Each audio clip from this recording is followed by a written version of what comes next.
Hello. काही दिवसांपूर्वी मी तुळजाभवानी मातेच्या मंदिरातला व्लॉग टाकला होता. तर त्याच्यावर मला खूप साऱ्या लोकांनी कमेंट्समध्ये विचारलं आणि खूप सारे DM पण आले ॲक्चुअली मला, की ज्याच्यामध्ये सगळे विचारतायत, की काय प्रोसेस असते आणि अभिषेक करता येतो तर तो बुकिंग करावं लागतं का? किंवा राहायची काय सोय आहे? असे बरेच सारे क्वेशन्स आहेत. तर मला असं वाटलं, की एक व्हिडिओ बनवते त्यासाठी, की ज्याच्यामध्ये सगळी इन्फॉर्मेशन देईल आणि माझा पण एक्सपिरियन्स सांगेन.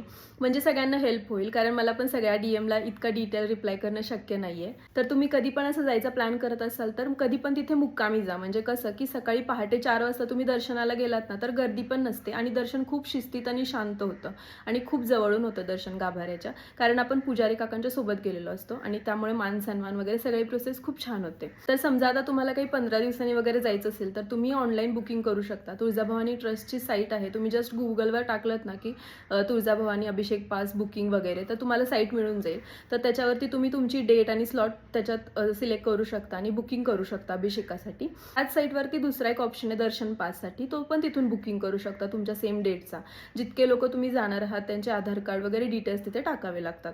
आणि जरी समजा तुम्हाला दर्शन पास इथे नाही भेटला, बुकिंग फुल असेल वगैरे असा काही जरी सिनारिओ असेल, तरी पण दर्शन पास तुम्ही तिथे मंदिराजवळ जाऊन सुद्धा कलेक्ट करू शकता. कारण वीकेंडला वगैरे खूप गर्दी असते त्यामुळे ऑलरेडी बुकिंग झालेले असतात, मग फुल असतं तर मग भेटत नाही.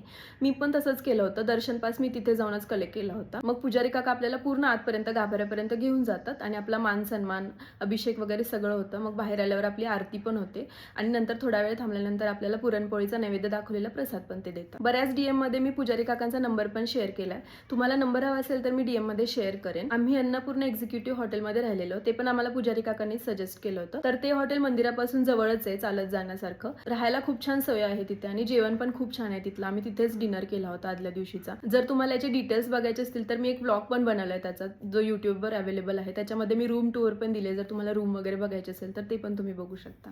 जर तुम्हाला ही इन्फॉर्मेशन आवडली असेल तर कमेंट करून सांगा. थँक्यू.